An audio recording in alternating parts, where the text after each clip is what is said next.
se faz necessária para a paz íntima a reconciliação com o adversário. Os referidos hábitos mórbidos, perturbadores, transformando-os em agentes de progresso e de renovação, mediante os quais instalam-se o equilíbrio, o bem-estar, a saúde, o reino dos céus na terra transitória. Pessoas inexperientes, quando se dão conta dos apostos no seu mundo interior, afligem-se desnecessariamente, formulando conceitos indevidos e punitivos, como se as manifestações do inconsciente signifiquem inferioridade e promiscuidade, dando origem a culpas injustificáveis pelo fato de existirem.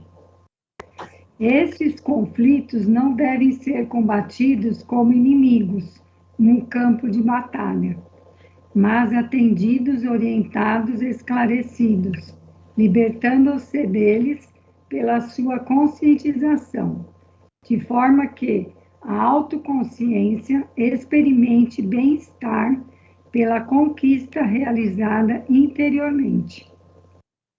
É comum a ocorrência de pensamentos infelizes no momento da oração, da meditação, o que não é habitual em outras ocasiões, gerando inquietação e mal-estar. Ocorre que, estando arquivados no inconsciente, quando esse é ativado pelo polo edificante, logo o outro descerra sua cortina e liberta o adversário. A atitude a tomar com tranquilidade consiste em permanecer não reativo, insistindo no propósito, ora em vivência até a unificação dos oponentes.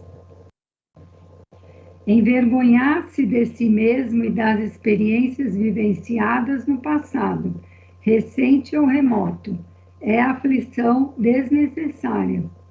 A humildade, a predisposição para a mudança e o desejo sincero de servir no trabalho consciente com o cristão, com o Cristo, são elementos fundamentais para iniciarmos o nosso processo de autotransformação. A criatura que serve pelo prazer de ser útil progride sempre e encontra 1000 recursos dentro de si mesma, na solução de todos os problemas.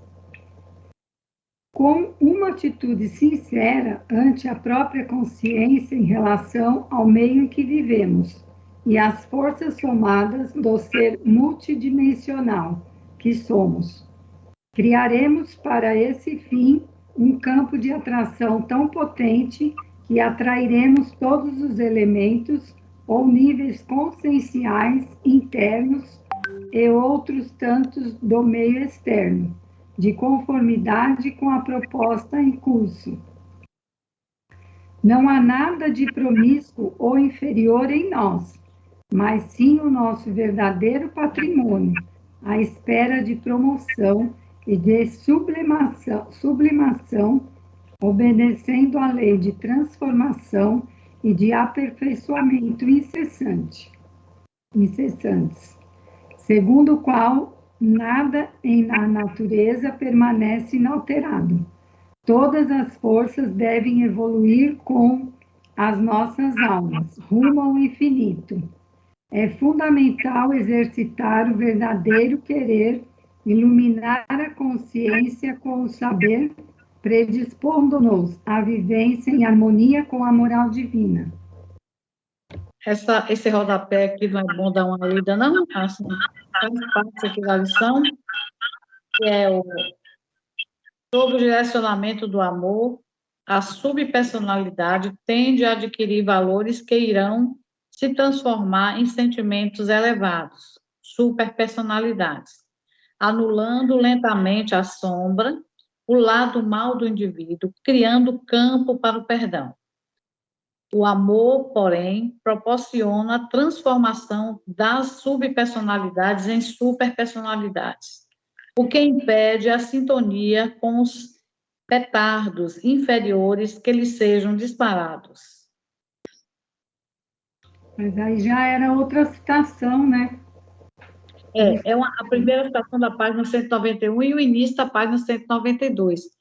Mas está relacionado exatamente com essa parte primeira aqui, onde Joana fala que não adianta nada a gente deitar sobre a culpa, ou seja, se prender ao que existe de errado no passado, ou envergonhar-se de si por não ter conseguido ainda essa sublimação das subpersonalidades, que estão aguardando a todo tempo que a gente as promova, né? E as faça como superpersonalidade, caminhando junto com a alma para a vivência, né, infinita. Joana sempre fala isso, né? Não debruçar sobre a culpa não resolve absolutamente nada, né?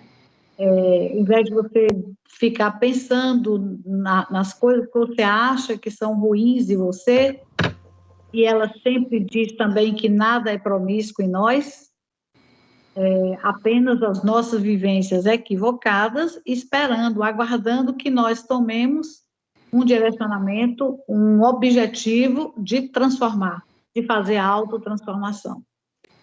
E é interessante a gente perceber isso, né? Porque às vezes a gente fala, mas por que eu não consigo ainda fazer isso? Espera, objetive, crie autoconfiança, destrinche o que está emperrando e vá em busca disso.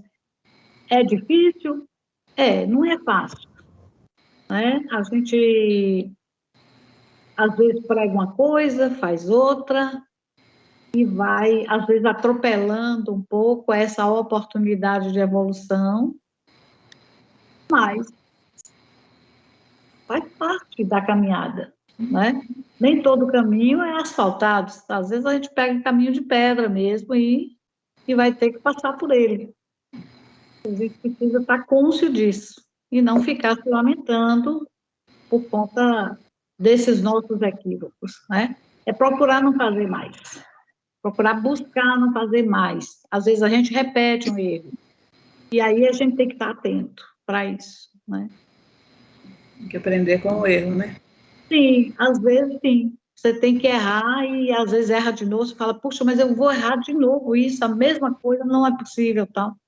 Mas aí aquilo é como se fosse uma lição que lhe lembrasse, oh, você não pode fazer isso mais, porque não cabe mais.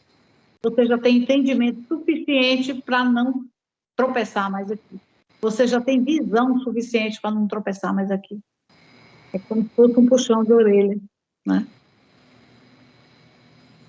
Eu entendi mais ou menos assim. Se faz necessário a reconciliação com o adversário, né? A gente já pensa no externo, né? E o que eu pensava, a primeira coisa, o adversário que está dentro de nós, né? O adversário, a reconciliação com nós mesmos, né? O adversário que está dentro da gente, o adversário seria, por exemplo, uma como é que posso dizer? O adversário que está dentro de nós, cada um tem o seu, né? Mas eu quero dizer que não são adversários que estão só fora, né? Coisas nossas, né? Esse adversário, né? Será que as outras vivências? Você quer falar das subpersonalidades, viu? Você entende que são as subpersonalidades que você ainda enxerga as como adversárias? Aquilo que está no nosso arquivo, do nosso arquétipo, é isso? Esses adversários seriam dentro da gente mesmo, né? Coisas nossas, né? Não é o externo, né? Os adversários, né? E reconcilia com o teu adversário enquanto estiver a caminho. Também que tem a ver com esse assunto, mas numa dos estudos que eu estava fazendo, é que esse adversário, eu pensava que é adversário externo, né?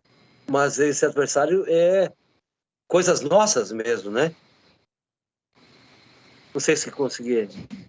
Pode ser você esbarrando nos seus arquivos, no seu arquivo de subpersonalidades, você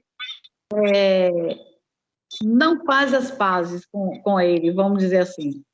Achando que hoje você não é mais capaz de passar por aquilo, e aí você faz isso como se fosse algo mal resolvido na sua vida. Eu entendo desse jeito que é essa linha de pensamento que você está tendo.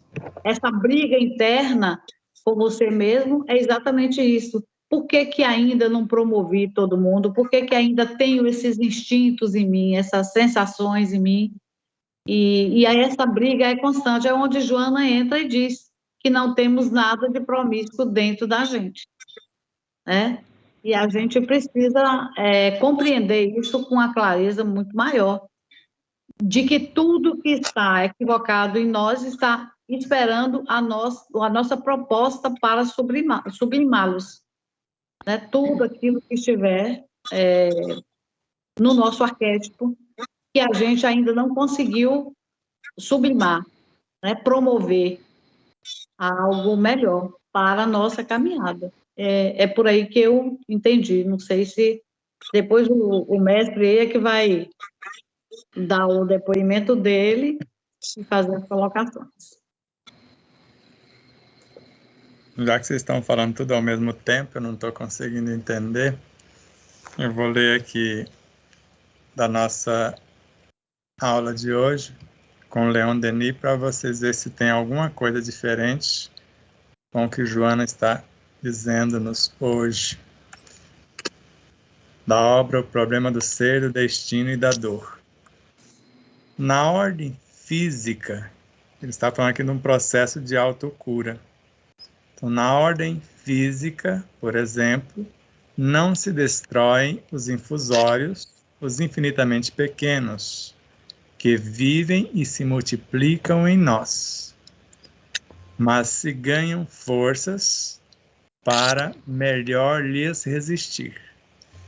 Então, se nós não devemos eliminar os elementos que compõem a maquinária orgânica, mas sim adquirir resistência para coordená-los em harmonia. E agora ele fala da parte moral. Da mesma forma, nem sempre é possível, na ordem moral, afastar as vicissitudes da sorte. Mas se pode adquirir forças bastante para suportá-las com alegria, sobrepujá-las com esforço mental, dominá-las por tal forma que percam todo o aspecto ameaçador, para se transformarem em auxiliares de nosso progresso e de nosso bem. E no caso de Joana de Ângeles, se faz necessária para a paz íntima a reconciliação com o adversário. Os referidos hábitos mórbidos, perturbadores, transformando-se em agentes de progresso. Eles, auxiliares de progresso, e ela, agentes de progresso e de renovação, mediante os quais instalam-se o equilíbrio, o bem-estar, a saúde, o reino dos céus na terra transitória. Então, quando desconhecemos essas realidades, por ocasião da leitura da obra A Grande Síntese com Pietro Baldi, há mais ou menos 35 anos atrás, então, quanto mais se mata os vírus, mais doenças teremos. Porque vírus, bactérias, micróbios, vermes são seres que sustentam o nosso corpo. Assim como instintos, sensações, emoções, o que chamamos de sombra. A sombra deve ser transformada em luz. As paixões, o que nós chamamos de perturbações, os vícios em virtudes, em valores, componentes da nossa realidade como seres imortais. Normalmente, quando Joana narra, eu começo a pensar em algo nobre, o menos nobre vem à tona. E vem à tona para quê? Interessado no que eu estou propondo. Eu não vem tentar nos impedir.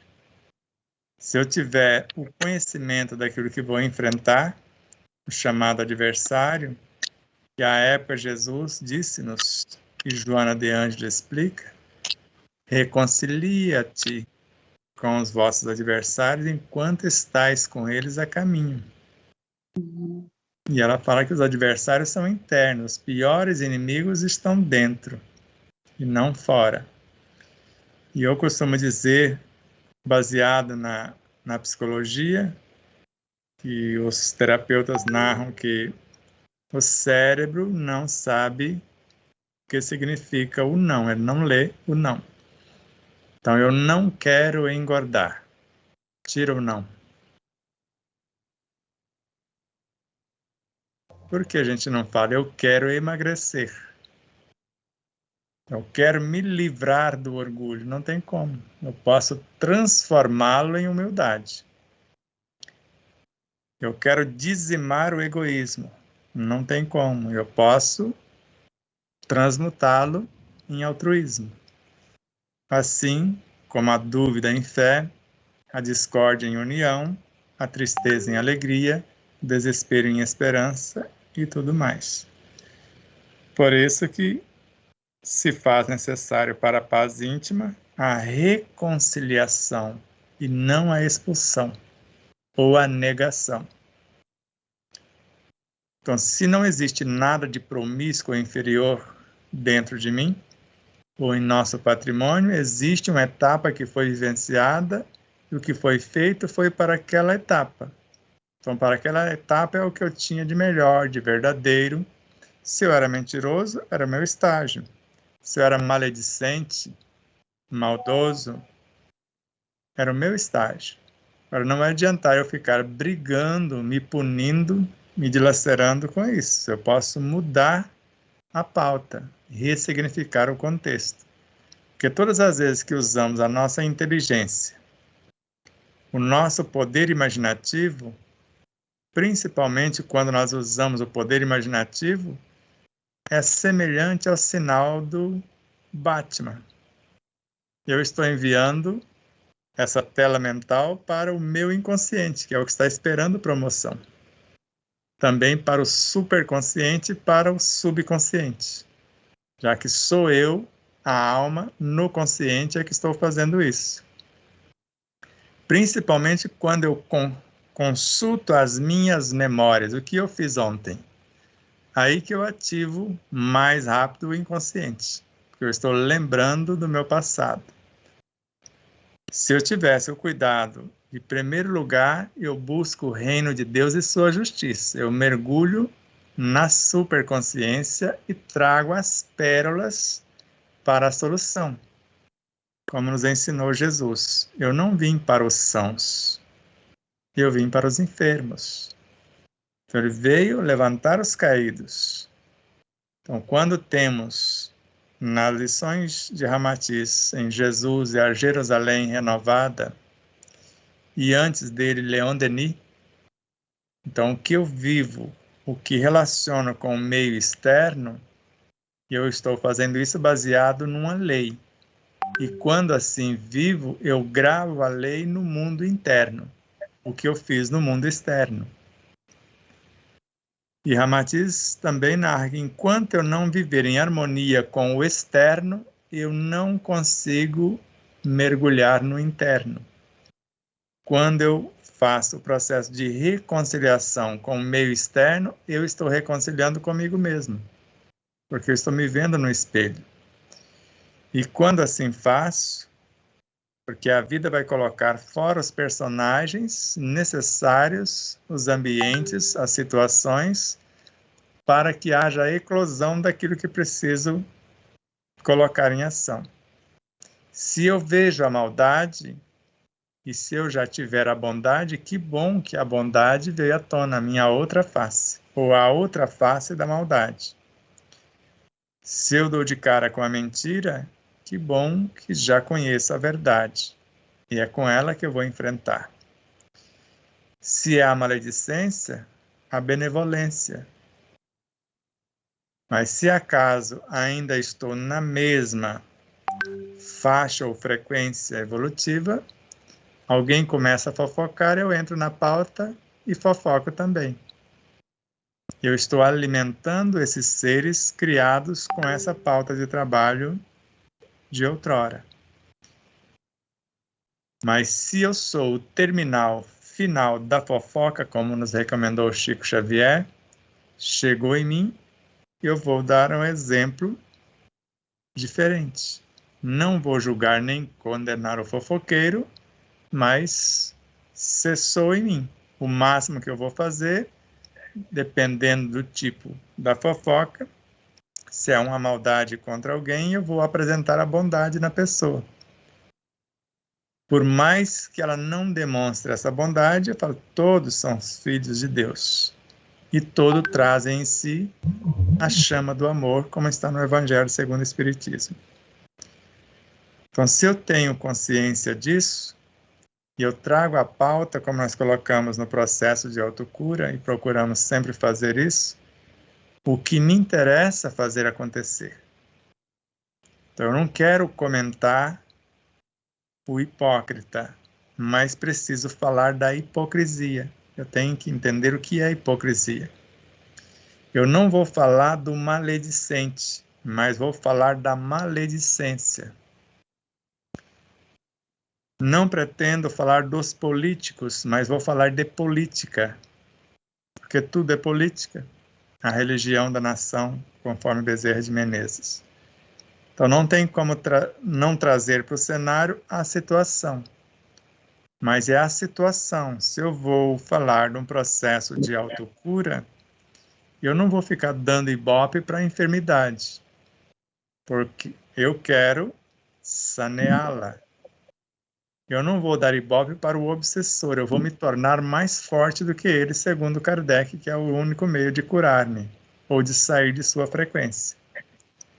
E quem sabe, conforme Kardec, a minha missão não é resgatá-lo. Porque se eu entrar na frequência dele, eu vou mantê-lo na miséria, onde ele estava antes. Agora, se ele se apresenta e fala, eu estou nesse desatino sem fim, e oferto uma outra frequência, nós arrastamos esses seres, tanto os internos quanto os do entorno. Mas quando não temos consciência disso, basta uma pessoa nos caluniar para ficarmos como se fosse no abismo. Mas Jesus recomendou a oração para quem nos persegue e calunia. Hoje eu sei por quê. Porque com André Luiz, oração é força.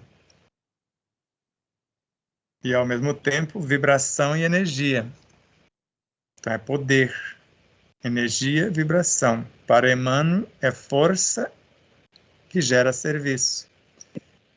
Mas para Amélia Rodrigues, é um alento sem fim, quando ela narra que a oração é uma couraça de luz que nos defende por dentro desses adversários e nos imuniza por fora. Mas a oração no sentido profundo do termo, eu vou, a partir das potências de minha alma, começar o meu propósito enobrecedor de reconciliação, e a oração vai nascer das potências da minha alma, inteligência, imaginação, desejo, memória, pensamento, vontade, e inicialmente na feição de simples desejos. Só que desejos são seres tomando a forma correspondente para que eu estou criando. E a função dos desejos como alavancas que promovem os sentimentos, conforme Emmanuel, então eu posso mergulhar nos abismos do subconsciente ou no inconsciente e trazer esses seres que aparentemente são adversários para transformá-los, ressignificá-los, promovê-los para o estágio de pensamentos, a minha força de atração, ou seja, meus auxiliares, meus agentes de progresso e de renovação. Então, eu convidei-os para o festim, mas para ficar no meu festim mental, psíquico, emocional, moral e espiritual, eles precisam vestir a roupa nupcial, ou seja, ser um comigo, dentro daquilo que eu proponho. Porque basta a vibração de um pensamento, conforme Leon Denis, nobremente arquitetado, para expulsar tudo que for contrário e atrair tudo que for semelhante. Ou, conforme Kardec, esse pensamento vai me colocar em conexão com todas as minhas vivências. Todo o meu condomínio vem à tona. Só que todos os seres dentro de um mundo e todos os seres em todos os mundos dentro da mesma frequência vêm para o festim. Por isso que Joana de Ângeles, com sabedoria, no Evangelho segundo o Espiritismo, na lição Dar-se-á aquele que tem, traz a informação, no mínimo, magnífica. Deus encoraja todos os esforços que tendem para o bem, multiplicando 100 ou 1000 vezes a mais. Então eu entro com um gesto, pode vir 100 do meu interior, ou do exterior, ou 1000, interessado na pauta de trabalho, na chamada reconciliação, que não é senão reconciliar-nos na ação. Então, eu proponho novas ações conciliadoras. Nós vamos trabalhar juntos, recapitular as situações e onde nós vamos esclarecer que, segundo as leis, ninguém tem o direito de exigir nada de quem quer que seja, porque cada um, além de ser o autor de si próprio, agente e construtor do seu destino, a lei não é falha.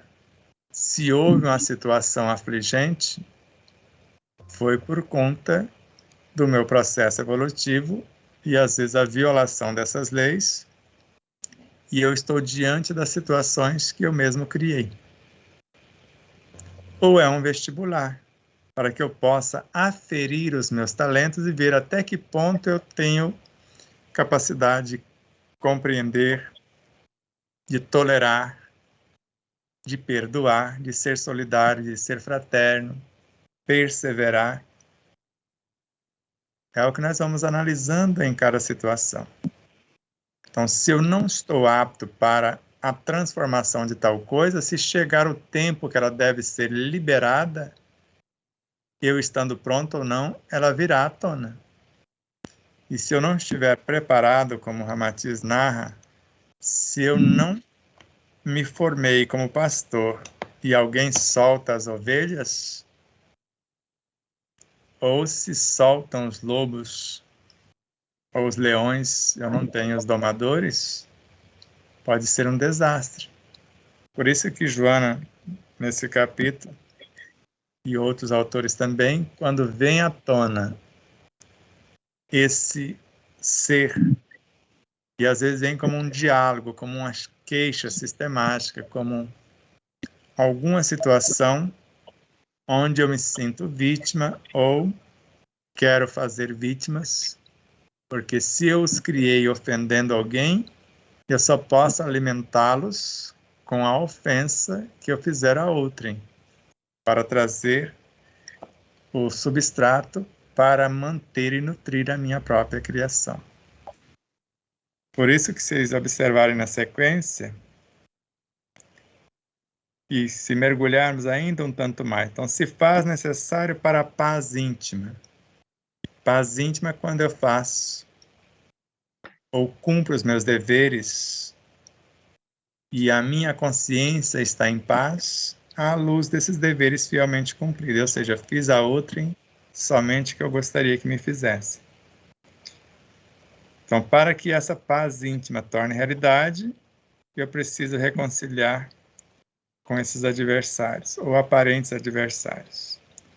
Mas, na citação seguinte, que ainda é do mesmo espírito, pessoas inexperientes, com pouco conhecimento, quando se dão conta dos opostos no seu mundo interior, afligem-se desnecessariamente. Isso quando elas querem e entendem que estão nelas, porque na maioria das vezes nós transferimos para o outro. Eu não tenho nada a ver com isso, é meu vizinho, é minha esposa, é meu esposo, ele que está perturbado, ou ela, ou todos, e eu não tenho nada a ver com isso. E aí nós vamos formular conceitos indevidos e às vezes punitivos quando eu assumo as minhas responsabilidades. Como se as manifestações do inconsciente, a nossa construção de ontem, signifiquem inferioridade. São seres com seus estágios e nem promiscuidade, dando origem à culpas injustificáveis, pelo fato de existirem. Já pensou se não existissem os instintos que coordenam a preservação da vida sem a nossa interferência? A gente não sabe o que está acontecendo em nosso corpo. Se não houvesse as sensações para que eu possa sentir o calor, o frio, isto ou aquilo, a dor, como que eu poderia identificar?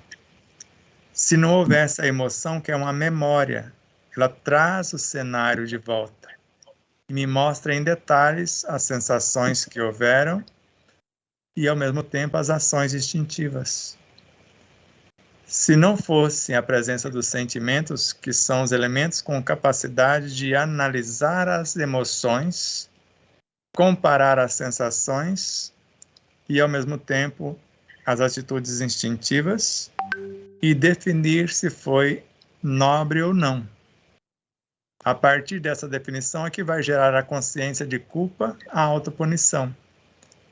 Mas se eu já tenho noção do meu pensamento, que é a minha força de atração, e ele já se transformou em inteligência intelectiva, e o poder imaginativo, e já conheço a inteligência emocional para relacionar-me com esses seres, e a espiritual para promovê-los, pode acontecer a coisa mais escabrosa na eclosão destas vivências, que eu vou olhar com serenidade como Jesus olhou-nos, porque nós estamos dentro dele. Então nós somos frações dessa consciência crística, e ele não nos envergonha de nós. Tanto que compreende e respeita o nosso tamanho evolucional, mas sempre nos lembrando que é hora de despertar, hora de avançar. Que para tudo tem uma tolerância, uma limitação da lei. Se chegar o tempo devido, queiramos ou não, essas ovelhas serão libertas. E se eu não vivenciar o presente em profundidade, aquilo que foi dado a resolver na atualidade, eu perco as ovelhas, elas mudam de mão. É o talento enterrado. E se eu não tiver o passado como referência, eu não consigo construir o futuro. Aí é que nós vamos ter que voltar de novo e recapitular, construir realidades para depois poder avançar outra vez.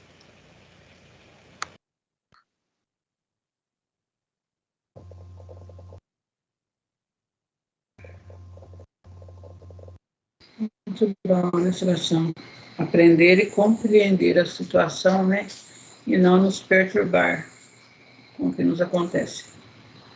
Sempre evoluindo, né? Aprimorando esses seres que chega para nós aprimorar eles.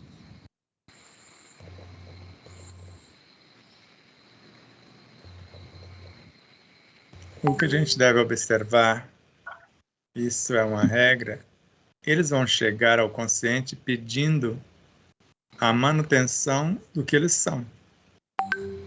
Se é a memória de uma fofoca, ele vai pedir novas fofocas.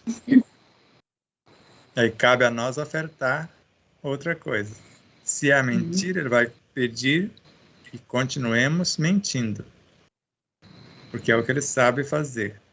Ou maldade, maledicência, etc.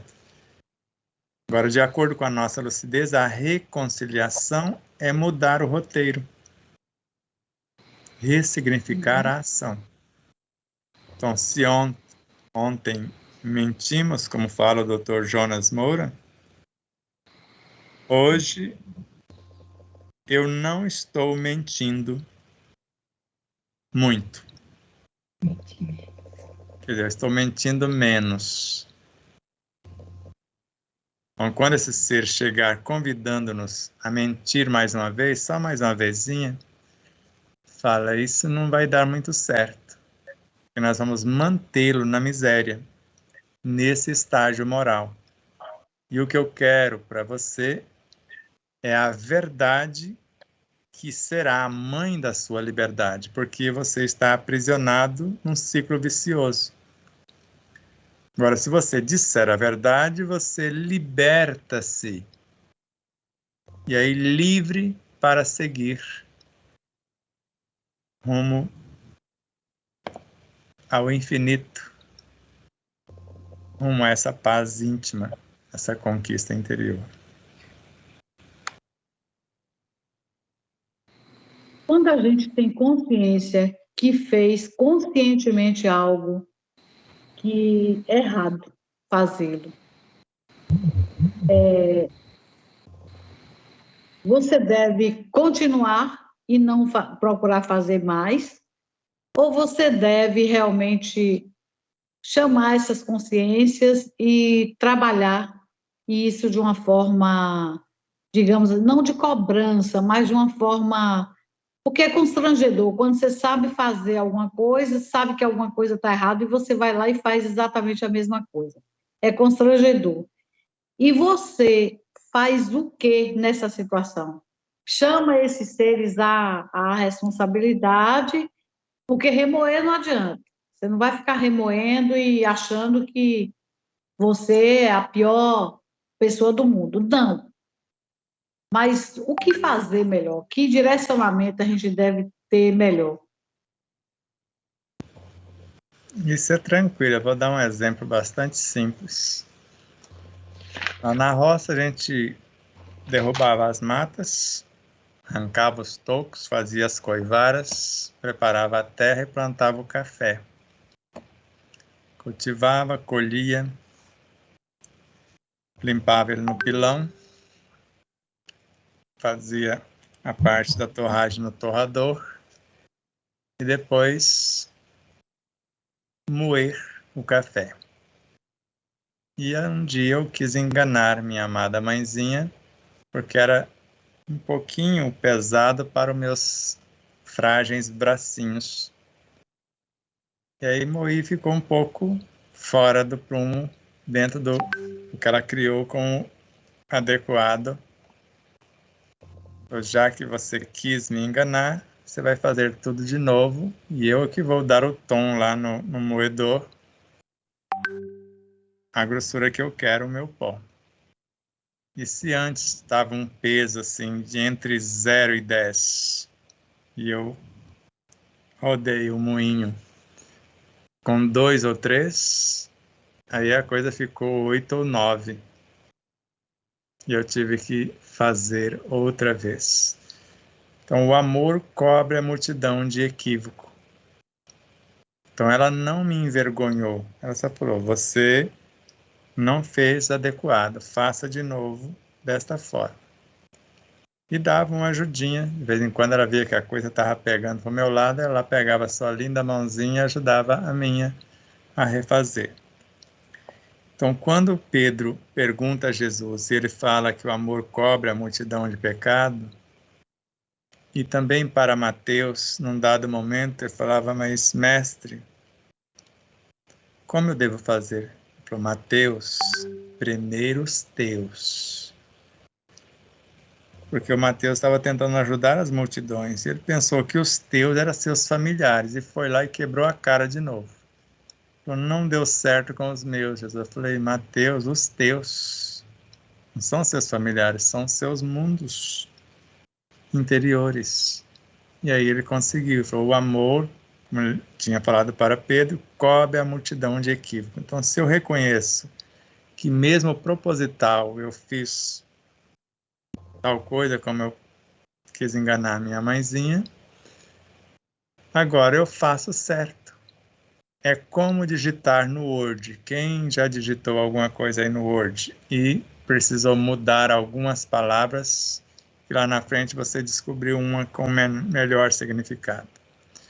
Você pode ter digitado a palavra 1000 vezes. Você põe lá, localizar, palavra tal. Substituir por. Ele vai perguntar, todas ou só essa? Então, quando a gente faz o certo após reconhecer o equívoco, quando fazemos uma vez, cobre a multidão de equívocos, porque todo mundo que fez coisa semelhante recebe a informação, não tem como alegar ignorância. Eles vão falar, mudou a pauta, lá em coisa, o caldo entornou, ou a coisa azedou.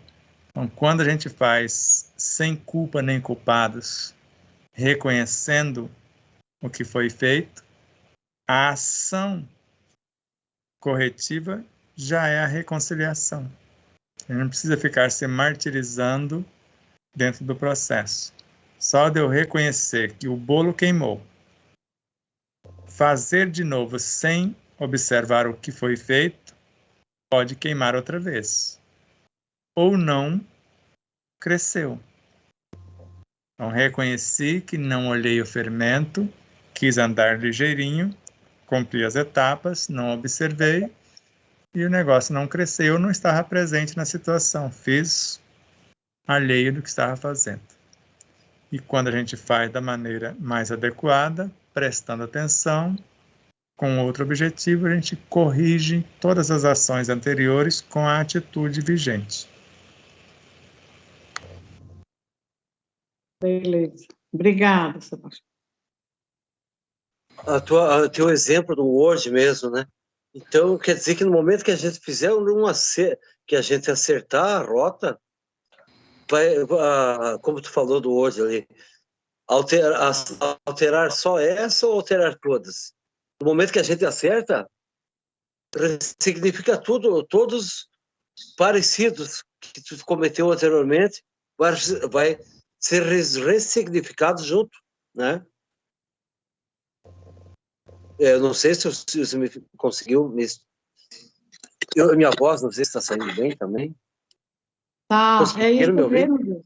É isso mesmo. Você entendeu direito, é isso mesmo, né, Sebastião? Exatamente. Interessante, que bom.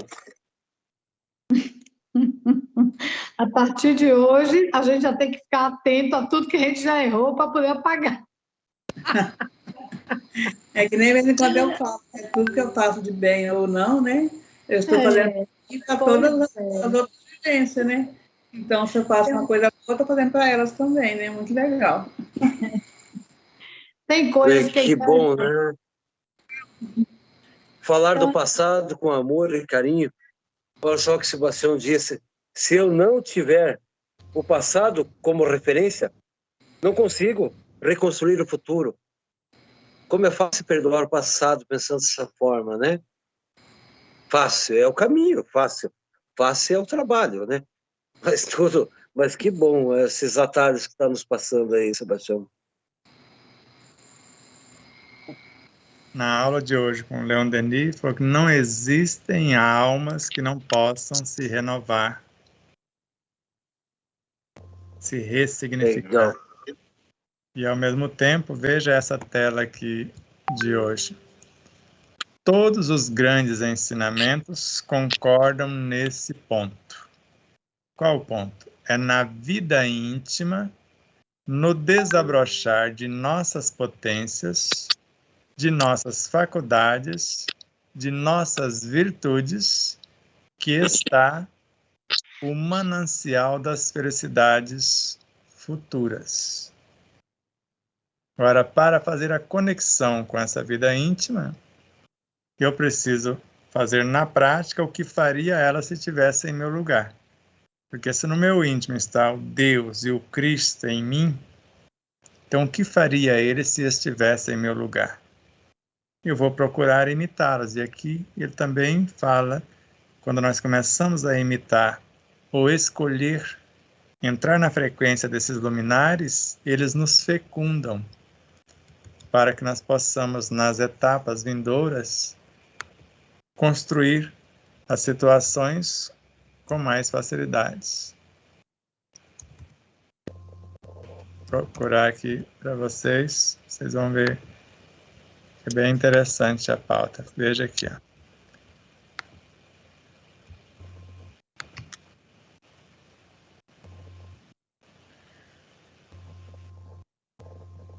Então, a alma humana é fecundada pelo Espírito Divino quando eu vou ao encontro, que a envolve e a penetra, tornando-a apta a realizar nobres tarefas, preparando-a para a vida do espaço, que é a vida espiritual, cujos esplendores ela começa fracamente a entrever desde este momento. Então, quando nós sintonizamos com a nossa essência consciencial ou com outros seres que nos servem de referência para esse processo ascensional. Eu estou trabalhando bastante com a mentira, sabe? Estou tentando, fazendo o possível, me vigiando. E ali que tu disse, ó, se eu disser a verdade, liberto-me. Quando vai mentir, segura as pontas, né? Segura as pontas, está liberto. Ou refaz o roteiro, né? Faz a verdade, conta a verdade naquele momento. É libertador, realmente é libertador. Estou trabalhando sobre isso. Wilson, eu aprendi quando representante comercial, que na minha vida eu sempre procurei manter isso. A verdade realmente, ainda que doa, ainda que tenham consequências, mas a verdade, claro, dentro de um bom senso, a verdade tem que prevalecer. Aí, quando representante comercial, eu entendi que as pessoas viviam tanto a mentira que dizer a verdade era uma malandragem. Porque quando você dizia a verdade, quando você mostrava um material tecnicamente, apresentava ele tal qual ele era, e os resultados que ele dava também, você podia provar, que você, por exemplo, você podia pesar, você podia medir o material e dizer, olha aqui, ó, sacaria, por exemplo, você trabalhar com um paquímetro e mostrar ao comprador que, na verdade, o que ele estava comprando como algo mais barato, que, na verdade, não tinha a mesma micragem da outra folha de polietileno, polipropileno, seja lá o que fosse. E aí você mostrava ele na prática ali, que, na verdade, ninguém fazia milagre, que o seu custava aquilo porque pesava aquilo. Então, com isso, você cria uma credibilidade diante do cliente, que eu cheguei à conclusão que, na verdade, falar a verdade puramente e provar ali na frente do sujeito era uma grande malandragem, porque aí ninguém lhe questionava mais. A partir dali, você realmente tinha crédito com aquela pessoa. A pessoa começava a ter aquela confiança em você. E você realmente não podia trair aquela confiança. Você sempre tinha que estar disposto a provar que o que você estava falando era, de fato, verdade. Né? Pelo menos aquela verdade ali, imediata. Então, eu aprendi isso, que eu acho que é uma coisa boa, até porque você não fica carregando aquele cesto de, eu tenho que me esconder daqui porque eu falei ali, eu tenho... Não. Fala e pronto, e acabou. Entendeu? E nessa transformação íntima, o que mais tem peso é dizer a verdade. Uhum. Nunca esqueço quando Chico Xavier, dizendo a verdade às suas células, que ele falhou com elas, ele precisava de auxílio, que rei também erra. E elas todas ouviu e acreditou e o ajudou a reconstruir. Então, esses pequeninos, que nós chamamos de perturbações, traumas, conflitos, filhos da mentira, da maldade, maledicência, consciência de culpa, autopunição, seja lá o que for, quando nós temos um propósito enobrecedor, que eles todos são incluídos em nosso propósito, eles acreditam em nós quando dizemos a verdade, até porque eles não sabem definir se estamos mentindo ou não. Mas quando o que você disse, que na prática você prova, porque o que eu vou dizer na imaginação, no processo de oração, eu vou comprovar na ação. E aí não tem como, eles se rendem. Ninguém resiste ao contato do verdadeiro amor. Porque aquilo que eu pensei, eu senti. O que eu senti, eu falei. O que eu falei, eu vivi. E essa é a diferença nesse processo de transformação íntima. Ele acontecer mais rápido ou mais demorado, de acordo com a nossa conduta.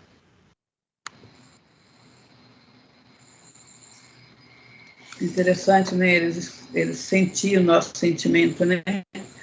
Teve uma vez que eu estava falando no estudo da Neuza, como que eles nos ouvem? Tão inocentes que são, tão pequeninos, né? Nem é humano ainda, como que eles nos ouvem? Aí depois você falou na live, os elementais sentem os nossos sentimentos. Aí que eu fui compreender. Então, eles sentem, né, o que a gente está sentindo, né? Nosso sentimento, a nossa vibração, né? E nos ajuda ou não, né? Conforme o que a gente está sentindo, né? Porque tudo tem vida, né, Sebastião? Tudo é vida, né? Tudo é vida. Vamos dar só um exemplo. Vamos supor que nós desequilibramos o nosso corpo físico, ele está com falta de um elemento X. Se eu olhar para trás e ver que esse elemento X que hoje me falta, de forma indevida foi usado, ou de uma forma de desperdício, como que eu posso agora reconstruir o equilíbrio se eu não tiver um novo comportamento? Exemplo. Sei que a beterraba, as folhas verdes, o fígado e vários outros elementos são riquíssimos, esses elementos em ferro, ou nós chamamos ferritina. Mas se eu coloco no prato as folhas, a couve, por exemplo, e jogo fora a metade dela, ou compro e deixo estragar, como que eu posso equilibrar o meu corpo se os mesmos elementais que estão aqui estão lá? Se eu os desprezei lá, até os maltratei, não os valorizei, como que eu quero equilibrar agora o corpo se eu não mudar de fato o comportamento? E se eu demonstrar na prática esse comportamento de respeito para os alimentos que vão repor o que está me faltando, rapidinho a gente se recompõe. E às vezes nem precisa comer o alimento em si. Com a mente, eles já entendem o que nós necessitamos e nos atende diretamente da essência, como Caena pede a essência consciencial de uma planta, já vem para a nossa essência espiritual e perispiritual refletindo no físico. Por isso as chamadas curas instantâneas, baseado, que eles falam, na fé, mas não é na fé, é num compromisso, num propósito enobrecedor, onde uma simples promessa, quando é cumprida como foi feita, já muda todo um padrão vibracional e restabelece a confiança nesses seres. Mas aí você nem precisa comer ou estar com o legume, por exemplo, na mão, só mentalizar? Vamos dar um exemplo. Se com a mentalização eu crio um órgão novo, conforme Camille Flammarion, se eu crio átomos, moléculas, alimentos e medicamentos, então quando nós estamos fazendo isso, nós já estamos entrando em conexão com a beterraba, com a couve, com o ora pro 9, com o bovino lá que não precisa perder a vida para nos fornecer o fígado, ou outro elemento. Eu já entro em contato e eles vão fornecendo os elementos sem matar as formas, que vai ser a nossa condição no futuro. E como viver de luz se eu não sei buscar a essência? As pessoas, às vezes, que vivem de luz, adoram a natureza, normalmente quando fazem de verdade. O contato com a natureza ela já pega diretamente na fonte sem matar as formas. Muitas pessoas com desequilíbrio adoram abraçar e não percebem que estão buscando, estão sugando a energia do outro no abraço. Mas fala que fica bonzinhos depois do abraço. Quer dizer, eu como bife do bovino, eu como a couve, etc. E o outro não come nada e equilibra lá a sua ferritina. Porque nós fizemos o trabalho para ele. E assim, a gente tomando consciência, só o respeito à vida e às leis, a começar por si mesmo, já nos economiza dores sem contas, sofrimentos sem fim. Fala, Leandra. Sebastião, deixa eu te falar, eu fico muito conflituosa, eu moro num sítio, e tem muito pé de limão, tem amora, na época da manga, então dá muito, e a gente não dá conta de comer, então desperdiça muito. E eu pensei, o que tem que ser feito? Que forma que a gente deve trabalhar? Porque a gente não dá conta de comer, porque quando dá alguma coisa, dá demais. Então vamos lá. É só fazer um planejamento. Vamos dar um exemplo. Não sei se você já fez. Tem alguém que faz uma oferenda lá na encruzilhada de frutos. Por que eu não faço a oferenda? Eu não dei conta de comer. Produziu além da conta, os vizinhos não estão querendo, não tem como vender.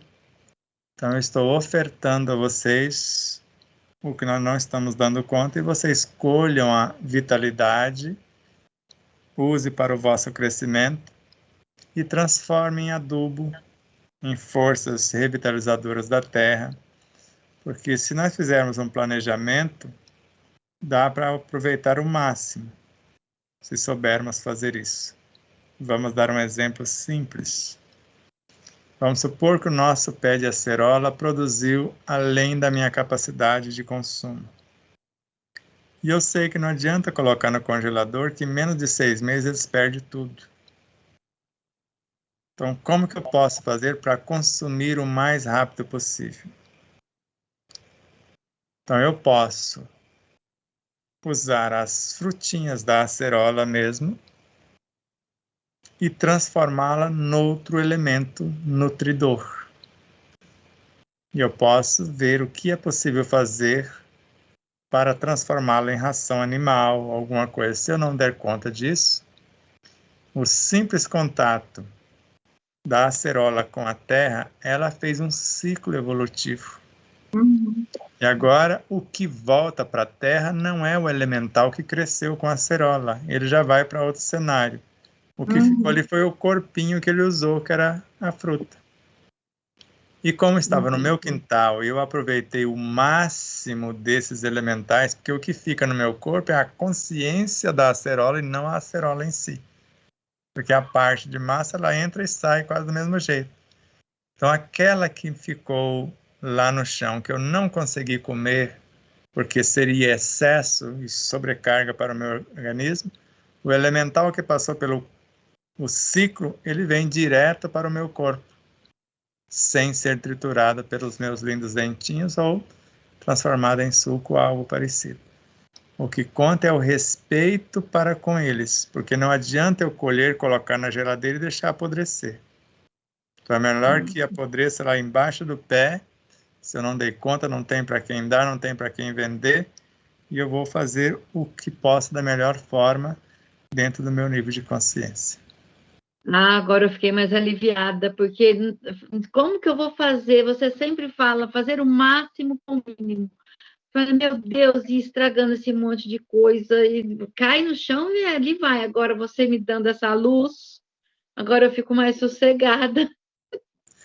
Mas se você convidar a Maia, que é a cachorra da Laura, filha do Dr. Jonas, ela já come com a boca mais gostosa casca de manga. Você come a manga, ela fica esperando a casca. E ela fica com o melhor, porque na casca tem mais do que a polpa. Ela é um máximo. Você não tem vizinho, não, Leandra? Tem, mas aqui, assim, todo mundo tem alguma coisa, sabe? Quando dá, é a abobrinha que não acaba mais. É vagem, a gente vai distribuindo, mas não dá conta. Tem uma prática bonita que eu já li a respeito. Na Holanda, as pessoas produzem muita maçã e elas fazem, na época da colheita da maçã, elas fazem várias cestinhas, aquelas cestinhas de nylon, plastiquinha, aquelas toucas, e aí vai e pendura aqui várias, assim, do lado de fora do muro. Então, a vizinhança passa e se abastece ali no muro. E o interessante, as pessoas são tão educadas que elas pegam uma touquinha cada uma e carrega. Eu achei, assim, impressionante. Fiquei assim, sabe? Falei, que dia o Brasil vai chegar nesse nível, né? Verdade. Mas lá em casa, que estou sempre viajando, lá em casa meus pais deixaram uns 30 e poucos pés de laranja, bergamota, como é que é poxa vida, esqueci o nome da frutinha, pretinha. Jabuticaba. Pretinha. Isso. Pode esquecer. Mas dá bastante. E daí, no começo, eu estava preocupado. Meu Deus, o que eu vou fazer com tudo isso aqui? E produzindo. Eu colhia, me dava um trabalhão para distribuir, né? E eu aprendi com a minha mãezinha, né? Sempre mandando levar as coisinhas para as pessoas, né? Eu já sabia, mas ela me fez vivenciar isso quando eu estava cuidando dela, que estava enferma. E agora eu estou viajando, lá em casa não tem portão, não tem cerca, nada. A vizinhança toda sabe que é só chegar e pegar. E eles não são abusivos mesmo. Eles só pegam o que precisam. Ficou muito bacana. Quer dizer, consegui resolver um problema. Consegui achar uma solução para aquelas frutas, para aquilo tudo lá que não se perca, né? Então eu já estou bem tranquilo quanto a isso. E o Sebastião também agora falou, se não for consumida, ela vai voltar para a terra e vai ser adubo, né? Vai continuar, agora, né? O ciclo, agora, né? tem um detalhe, Sebastião também me ensinou, logo nos primeiros momentos que a gente se conheceu, de que o caroço de arroz, quando ele volta para a terra, por isso é que ele come com um pedacinho de pão para limpar o prato, para não deixar nada, que o carocinho de arroz que a gente joga perto, e isso, nossa, cada vez que eu tenho que jogar alguma coisa de alimento fora, me dá só me lembro de Sebastião. Sebastião é presente na minha vida. Então, ele diz assim, terrível. Toda vez que um caroço de feijão que escapulia, eu digo, ai, meu Deus, Sebastião me disse que isso vai passar bilhões de anos para se tornar novamente o caroço de feijão. E isso me dá uma certa... Então, é uma aflição quando alguma coisa sobra e eu tenho que despejar e que não foi dada devido a... Porque ele vem com a programação, né? De nutrir ou de formar uma outra árvore, enfim, se a gente descaminha isso, cozinha e amassa e depois não come tudo e joga no lixo ou qualquer coisa que aconteça, então isso te dá um remorso já. Gente, não era para fazer isso. Então, é Sebastião, gente, plantando sementinhas aqui, ali, acolá, e aí, acaba refletindo, né, na nossa vida cotidiana, né? Achei legal, Sebastião, falar sobre as frutas que voltam para a terra, mas é só aquela fruta, né, que volta para a terra. Os elementais já saíram dali, já foi para outras experiências, né? Aí eu lembrei que a Neuza fala que os elementais são os espíritos dos elementos. Né, Sebastião? Os elementais são os espíritos dos elementos. No caso, as frutas são os elementos, né? Exato. Frutas são os corpos, são as salas de aulas, que possibilita o avançar desses seres. Mas as próprias criaturinhas que compõem a fruta, tudo são elementais conduzindo elementais. Mas por hoje, Eu fico por aqui. Então, Sebastião, Deus de paz. E você também. Sebastião, prazer em revê-lo. Obrigado pela visita, Sebastião. Venha sempre. Volte sempre. Prazer e honra é nosso. Deus abençoe. Obrigada, Sebastião. Boa noite. Estaremos aqui fazendo a lição de casa, tá, meu amigo? Obrigado.